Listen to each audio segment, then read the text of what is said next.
دا د غیرت د نښو ډکه منګل، دا د غیرت د نښو ډکه منګل، دا د غربت د کیسو چاود سرمن. ماته د پلار نیکه میراث پاتې دی، ماته د پلار نیکه میراث پاتې دی. زه د مزدور ابن مزدور بچی یم. ګرانو مینوالو السلام علیکم. امید لرم چې روغ به جوړ به خوشحاله به ژوند به په مزو کې تیریږي. مینوالو ادبي خپرونه پټ لالنو کې زه یم ستاسو ورور ستاسو ملګری ما صابر او ملګري را سره ناست عطاالله صاحب دی. مینوالو نن مو د ادبي خپرونه د خپل ګران مشر او ډاکټر سراج کمال صاحب د خواله راوړې ده چې دوی د سلطان وسته کلي سره تعلق دی. مینوالو ډېر میلمه دوسته سړی دی او د دې سره ډېر ښایسته لیک کې او ډېر ښکلي شعرونه غزلې نظمونه لیکي. نو راځئ مینوالو چې په شریکه څه شعرونه غزلې نظمونه وارو نو ډېر خوند به وکړي. سراج کمال صاحب سلامونه مې واخلې پرې پټ لالونو کې ته هرکلی وایم. ډېره مننه ګرانه نړۍ مننه ستاسو شکریا ادا کوم چې موږ ته مو نن د سلطانس په خاوره باندې حاضري کړې ده، موږ له وخت راکړی دی، نو ستاسو ډېره زیاته مننه. ستاسو هم یو جهان مننه ډاکټر صاحب. ډاکټر صاحب ډېر مینوال به هم ګوري، نو هغوی ته څه شعرونه غزلې یا نظمونه ووایي چې هغوی ته هم زده کړه وکړي او خوندونه ترې والي او موږ دا ناست ملګري هم. تاسو د دې پروګرام د دې پیج نوم هم دی پټ لالونه. نو یو څو خبرې په دغه حوالې باندې کوم چې یاره موږ خو والله که لالونه یو، لالونه په قام کې لرو، شکر دی شپاړی لرو، ډېر لرو، خو زه خو ځان ته بیخي په دغه نظر نه ګورم. د ژوند د شاعرۍ د ادب په اتنا کې راته ځان ښکارېږي. خپل مشران لرم، ملګري لرم، د هغې د اجازې نه بغیر دې طرف ته تګ هم نه کوم. خو تاسې راغلي یې نو چې څه هم ما سره موجوده دي بل سره زه خامخا شریکوم. ما ځان ډېر پټ ساتلی دی ځکه چې هغه زور هغه توان او هغه نظر لا نه لرم په خپل لیک کې، نو ځان مې پټ ساتلی دی. خو تاسو نه قلاریږئ نو را برسېره کوئ. د ملګرو سره به اول څو سرشعرونه شعر کوم. د هر یو شي یو بیکګراوند وي که نه، ما د ټولو ملګرو وي، د یارانو وي، لیکوالانو وي. نو ما تاسو ته وختي هم د پروګرام نه اول ویله چې قید زنځیرونه منم نه، په خیال باندې بیا دغه بیخي نه کېږي. خو نثر لیکم او د نثر نه علاوه کله د قام داسې دی، د قام مې داسې دی، د ولس مې داسې دی، مشران داسې دي، کله د ډېر خفه کې ګیلمن شي او توان مو راټیټ دی. بعضې ملګري دي هغه راټیټ توان راله جګوي، خو ډېر مسلې دي، ستونزې دي، بلکې د ژوند د خفګانونو د پریشانو دا پوره قام په آخري برید ولاړ دی. نو موږ نه که څه لږ ډېر چېرته لیکل کېږي هم نو هغه په دغې حوالې باندې وي. داسې د تورو سترګو د زلفو د دې قصې ښکلې قصې دي، خو ما سره نشته. نو زه چې سم شریکوم هغه به زما او ستاسې دا کومه ژبه کې چې غږیږو له دې سره به تړون لري. نو دا اوس د حالاتو د نظر کې یو دوه شعرونه دي چې منظور صاحب زمونږ پښتین خبره کوم، ویاړ مو دی، ننګ مو دی، د په حقله باندې پوښتنې ډېرې کېږي، اول کې ډېرې کېدې. نو دوه شعر هغه ته ډالۍ، د هغه په سر ټول قام ته ډالۍ چې د دې خاورې فرغونانو ته د خیال دی پیره، د دې خاورې فرغونانو ته د خیال دی پیره، څومره د جبر سره ظلم سره سیال دی پیره، او دغه همسا ولاړ سړی په غره کې څوک دی څه کوي، دغه همسا ولاړ سړی په غره کې څوک دی څه کوي، ماته موسی ښکارېږي ستا څرنګه خیال دی پیره. ډېر ښکلی ډېر ښکلی. او داسې یو څو شعرونه نور دي غزل او د نظم نه مخکې چې بې خودي چې په خمار شي بې خودي چې په خمار شي نو ادم ځان سره مل کا.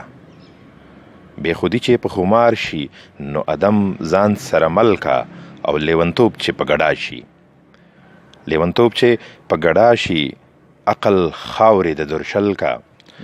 او د زړه تل کې لیلا ښه ده، د زړه تل کې لیلا ښه ده، په کعبه یې پټه غل کا.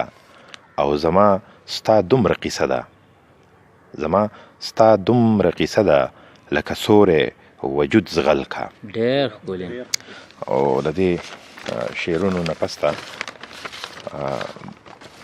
غزل دی.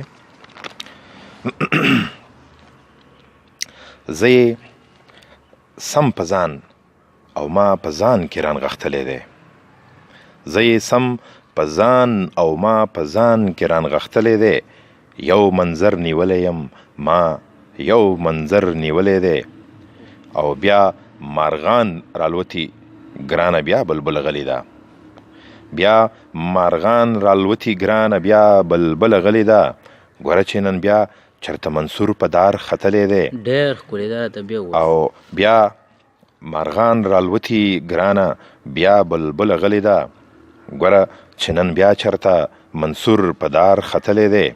او دلته د رقیب جولی رقیب پلاس خسنی دی، دلته د رقیب جولی رقیب پلاس خسنی دی. مانه ژوندون جانان دالان داسې ګټلی دی. ډېر ښکلی. او زور به دې اوبه شي زوروره ته خبر نه. ما د وخت په سترګه کې یو بل خمار لیدلی دی. ډېر ښکلی. او مننه. زور به دې اوبه شي زوروره ته خبر نه. ما د وخت په سترګه کې یو بل خمار لیدلی دی. او شور دی هنګامه ده د کاروان قطار مات شوی دی.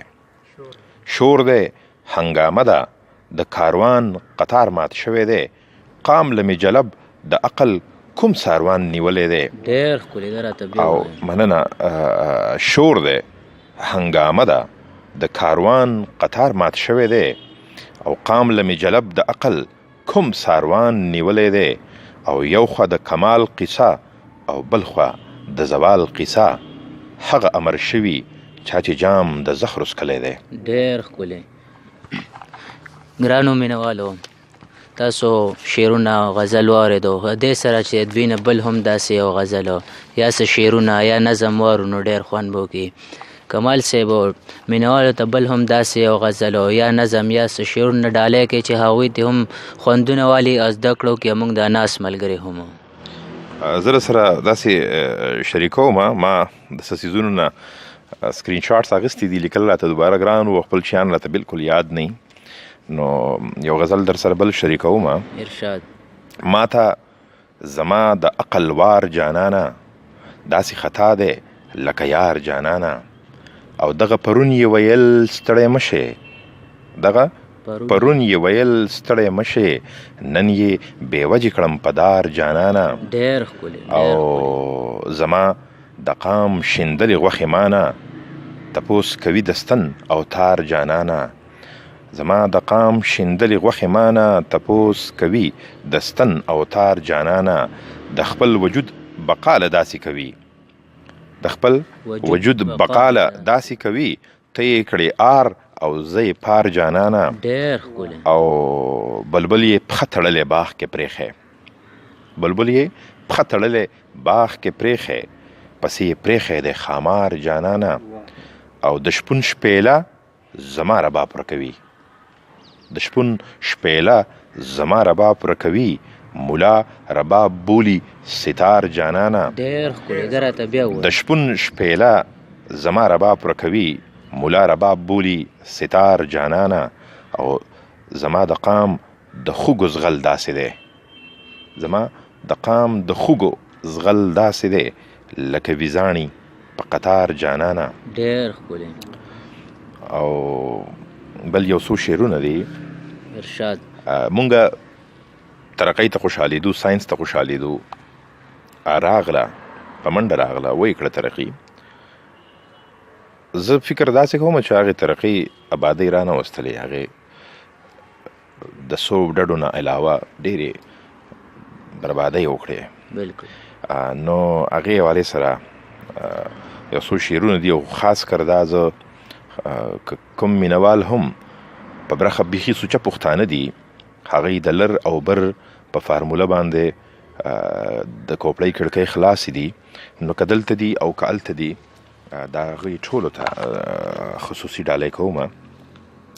چا ارتقا چا له کیمیانه دغه سوال کړی دی. چا ارتقا چا له کیمیانه دغه سوال کړی دی. ستا لنګانه ستا پرمختګ څومره زوال کړی دی. ډېر ښکلی. او ما خپل کلتور سره نکاح د سر په بیه کړی. ما خپل کلتور سره نکاح د سر په بیه کړی.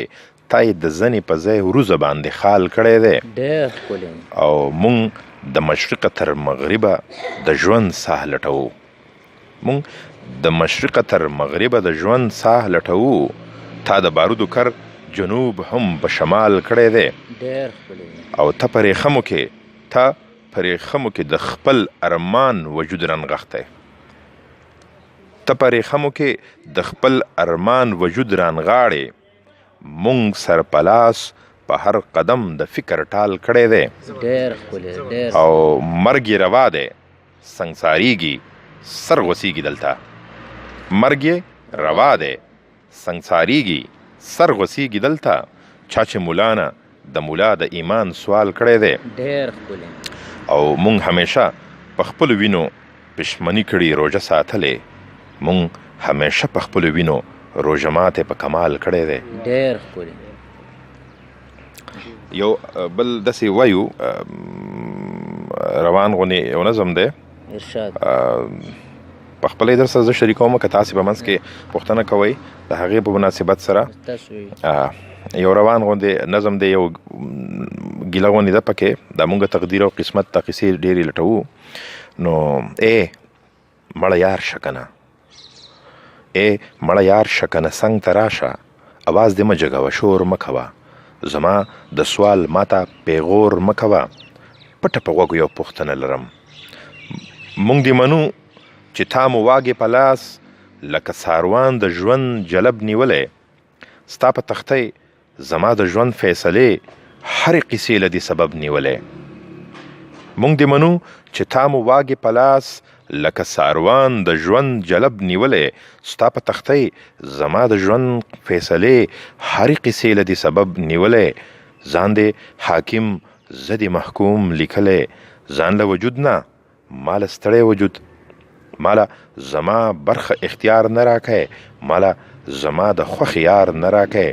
ستا په تختۍ زما تدبیر غلط دی. ستا په تختۍ زما تدبیر غلط دی. ستا په کتاب کې زما ځان چرته دی.